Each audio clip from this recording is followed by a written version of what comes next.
kembali lagi di Bincang bersama calon jaksa. Jadi perkenalkan dulu ya, di sini saya Rena, saya salah satu siswa peserta PPPJ juga. Nah, di sini kita mau ngobrol-ngobrol nih sama Mas Ihwan. Halo semuanya, sobat Adiaksa. Nah, Mas Ihwan ini juga salah satu peserta PPPJ kita. Nah, di waktu-waktu senggang ini kita mau ngobrol-ngobrol sebentar ya Mas ya, boleh. tentang apa aja, kayak gimana cara masuk kejaksaan, gimana kondisi waktu PPPJ ini. Oke. Yang pertama, kenalin dulu, ini Mas Ihwan, gimana Mas kabarnya? Baik. Oke. Selama PPPJ ini gimana Mas rasanya? Udah ada rasa kangen-kangen nggak? Waduh, luar biasa. Baru 3 minggu PPJ, aduh semuanya kepikiran kan. Jauh dari keluarga, pacar, sahabat, semuanya bercampur. Oh gitu ya Mas ya. Ini mumpung ini Bak, sebentar lagi bakal IB. Iya. Alhamdulillah. Oke. Nah, Mas ini kan mengingat di luar juga pasti banyak ya teman-teman yang ingin masuk kejaksaan. Nah, di sini kita mau sharing-sharing. Gimana sih Mas awalnya bisa masuk kejaksaan ini? Ya. Dulu kan saya masuk kejaksaan pada tahun 2019. Nah, itu kan proses rekrutmennya itu di akhir tahun 2019, dimana waktu itu saya daftar administrasi. Setelah daftar administrasi secara online, langsung diantar ke kejaksaan tingginya. Setelah diantar, diterima sama petugas administrasi di kejaksaan tinggi. Kebetulan saya waktu itu daftar di Kejati, Sumatera Barat, di Padang. Nah, setelah itu dilakukan pengukuran tinggi dan berat badan.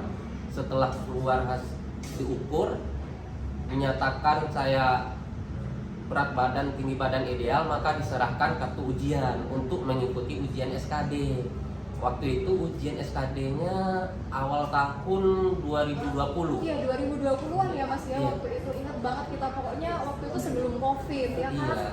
Kalau nggak salah ingat sekitar bulan Februari ya. Nah, di saat itu di SKD, alhamdulillah saya lulus SKD. Tapi karena kondisi pandemi, maka SKB-nya diundur sampai 6 bulan. Ya, Lama sampai banget. September ya kalau nggak Iya. salah waktu itu SKB-nya. Udah euforianya udah hilang gitu kan. Tapi alhamdulillah akhirnya lulus juga. Ya, alhamdulillah. Nah, berarti kan dari ceritanya Mas Ihwan tadi, Mas Ihwan ini asalnya dari Sumatera Barat ya.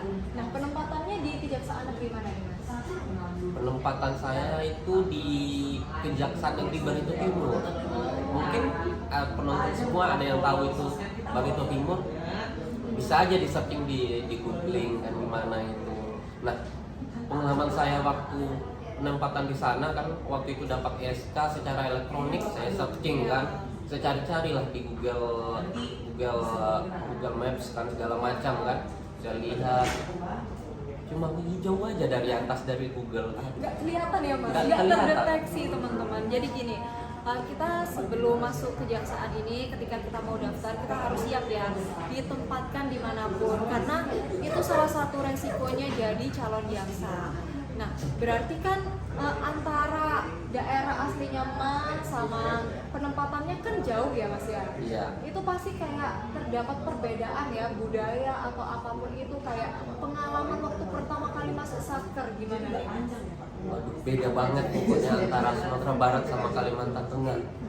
Nah, saya yang masih ingat itu, saya awal-awal itu saya susah makan karena di sana berasnya apa ya, bukan bulan kefir. Nah, mau makan kayak makan nasi apa ya, nasi goreng gitulah. Oh, jadi kayak beda ya Beda. makanannya sama di daerah asli. Kalau saya kebetulan aslinya Surabaya, penempatannya di Kejaksaan Negeri Ponorogo, jadi masih sama-sama Jawa Timur nih Mas. Oh, beruntung lah. Iya, Mbak. beruntung alhamdulillah. Jadi antara kayak dari segi makanan atau transport itu nggak terlalu susah, karena daerahnya kan masih gampang ya untuk Iya. dijangkau. Ya. Tapi ya kedepannya kita juga harus siap-siap nih mau ditempatkan di manapun. Di satkernya itu di bidang apa Mas? Saya di Satker ditempatkan pas awal-awal saya di Pidum. Setelah 2 bulan di Pidum, kemudian saya dirotasi ke Pitsus. Karena di Pitsus waktu itu calon jaksanya ngikutin PPJ, jadi saya dirotasi lah ke Pitsus. Sampai sekarang saya masih di Pitsus. Oh gitu. Berarti itu ya di tempat Mas itu calon jaksanya ada berapa? Di tempat saya itu seangkatan saya ya ada 3 orang. Nah, pertama saya pas ketika ditempatkan di awal itu di Bidung, teman saya di Dankun, satu lagi di Intel. Nah, ketika waktu itu Cacak calon jaksa di atas saya, senior saya itu PPJ, maka saya dirotasi ke Pitsus untuk menggantikan beliau. Gitu. Oh gitu. Kalau di tempat saya kebetulan calon jaksanya itu ada 2. Ini saya yang pertama berangkat PPPJ duluan. Nah, ini kita doain sama-sama ya, semoga yang satunya lagi segera menyusul buat PPPJ. Iya. Nah, di Pitsus selama ini kayak perkara apa aja sih Mas yang sering buat ditangani di situ? Kalau di Barito Timur itu, kalau saya di bidang tindak pidana korupsi ya, saya pernah menangani perkara mengenai izin tambang, mengenai dana desa, Oh ya. tentang penyelewengan di dana konstruksi dan sebagainya. Banyaklah, ada beberapa kasus yang sudah kami tangani, khususnya di bidang tindak pidana khusus. Oh iya, saya juga kebetulan ada di pidana khusus penempatannya. Nggak jauh beda sih perkara-perkara apa aja yang ditangani, cuman kecuali tambang ya, karena di tempat saya kan jarang ya, bahkan mungkin atau nggak ada ya tambang. Tapi kalau di daerahnya Mas kan banyak ya. Oh, banyak banget haji-haji yang memiliki tambang di Kalimantan semua kan. Nah, bisa diceritain nggak Mas kayak proses penanganan perkara di Pitsus atau kayak administrasinya tuh gimana? Biar kayak teman-teman Adiaksa tahu semuanya. Iya, baik. Nah, kalau di Pitsus itu biasanya kan nyampe ke kami itu perkara kalau bukan dari laporan pengaduan masyarakat, dari limpahan perkara dari bidang intelijen kan. Nah, di sini saya lebih cerita dulu lah mengenai labdu yang langsung masuk ke Pitsus ya. Biasanya labdu itu ditujukan ke kantor, diregister di sekretaris ya. Sekretaris nanti dari Kejari disposisi ke Pitsus. Nah, nanti di Pitsus lah ditelaah terhadap labdu tersebut. Setelah itu diregister Pitsus 1 namanya, minta itu ke Kasubagin kan udah.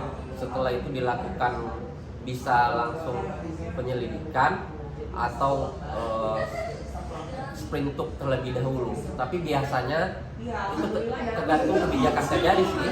Kalau Kejarinya mau sprintuk dulu, kita sprintuk dulu. Tapi kalau langsung terbitin sprintlek juga bisa gitu. Tapi yang kebanyakan itu di sprintuk dulu, sprintuk 7 hari segala macam. Nah, barulah nanti ada tindak lanjutnya, mau apakah ditingkatkan ke penyelidikan. Nah, dalam penyelidikan itu nanti dicarilah pengumpulan barang bukti dan keterangan ya Pak, full data apabila udah lengkap full data full bucket bisa ditingkatkan lagi ke tingkat penyidikan. Dan penyidikan di sini ada penyidikan umum, ada penyidikan khusus. Kalau di Pitsus biasanya seperti itu, karena untuk menemukan tersangka itu butuh alat bukti yang meyakinkan bahwa dialah yang menjadi tersangkanya. Biasanya itu pakai umum khusus. Nah, setelah itu apabila udah ada tersangkanya, maka diekspos lagi apakah bisa ditingkatkan ke penuntutan atau tidak. Kalau bisa ditingkatkan ke penuntutan ya dilimpahkan ke pengadilan, gitulah. Begitu kalau dari mekanismenya itu dari laporan pengaduan masyarakat. Ada juga yang dari limpahan perkara nih, dari Intel, dari bidang intelijen udah melakukan penyelidikan di intelijen. Nah, dilimpahkan diknya ke Pitsus sampai ke penuntutannya. Ya, jadi gitu ya, kurang lebihnya ya Mas ya. Ya. Panjang ya guys ya ceritanya, tapi nanti itu kalian bakalan tahu kalau mungkin nanti kalian masuk di sini. Nah, sekarang terakhir gimana nih Mas, kayak ada nggak pesan-pesan atau motivasi buat teman-teman yang ingin masuk di kejaksaan? Untuk teman-teman yang ingin bekerja di kejaksaan, khususnya calon jaksa, banyak-banyak aja belajar tentang hukum pidana material, hukum pidana formil, hukum perdata material dan formilnya, serta hukum-hukum yang terkait dengan perkembangan zaman. Pokoknya sering-sering update kasus Ya. aja ya gitu. Jadi ini sekian ya, cukup dulu ya buat sharing-sharingnya. Nanti kita ketemu lagi di sharing-sharing berikutnya di Bijak Bincang bareng calon jaksa. Dadah.